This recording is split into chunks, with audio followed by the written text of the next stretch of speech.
తెలంగాణ హైకోర్టులో మాజీ సీఎం కేసీఆర్ కు ఎదురుదెబ్బ తగిలింది. విద్యుత్ కమిషన్ ను రద్దు చేయాలంటూ కేసీఆర్ వేసిన రిట్ పిటిషన్ ను న్యాయస్థానం కొట్టేసింది.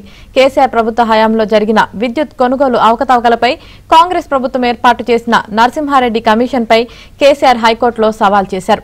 దీనిపై ఇరువైపు వాదనలు విన్న న్యాయస్థానం కేసీఆర్ పిటిషన్ ను కొట్టివేసింది.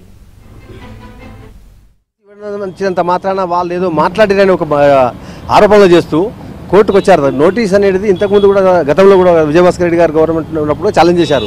అప్పుడు కూడా హైకోర్టు అన్నది నోటీసులో ఇంటర్ఫియర్ చేయం, మీరు ఏదైనా ఉంటే తర్వాత మీరు అక్కడ చెప్పుకోండి, ఆర్డర్స్ వచ్చినాక మేము ఇంటర్ఫియర్ తప్ప ముందు ఇంటర్ఫియర్ అనేది వాళ్ళకి తెలిసినప్పుడు కూడా వాళ్ళ ఇంటెన్షన్ ఏంటంటే దీన్ని కమిషన్ నుంచి ఎట్లయినా తప్పించుకోవాలనే ఉద్దేశంతో వాళ్ళు దీన్ని ఏదైతే ఫైల్ చేశారు. కానీ ఈరోజు అది మనకు కోర్టు కొట్టేసింది. గవర్నమెంట్ ఉంటుందో వాళ్ళు కమిషన్ యొక్క చట్టబద్ధత, కమిషన్ ఇచ్చిన నోటీస్ యొక్క చట్టబద్ధత గురించి మాట్లాడతారు తప్ప, ఎందుకంటే మీకు తెలుసు కేసీఆర్ గారు కూడా ఏమన్నారు, అవును ఇచ్చాను ఆ రోజు కరెంటు షార్టేజ్ ఉండే అప్పుడు కొనాల్సి వచ్చింది, ఇట్లా ఎన్నో మాట్లాడతారు. అవన్నీ కూడా కన్సిడర్ చేయదు కోర్టు కావాల్సింది న్యాయబద్ధంగా ఉందా లేదా అనేది ఇంపార్టెంట్ తప్ప మిగతా విషయాలు బయట ఏం జరుగుతున్నాయి, బయట ఏం మాట్లాడుతున్నాయి అనేది ఉండదు. కాబట్టి మెయిన్ దాని మీద వెదర్ నోటీస్ ఇవ్వడం సక్రమమా కాదా అనేది తప్ప మిగతా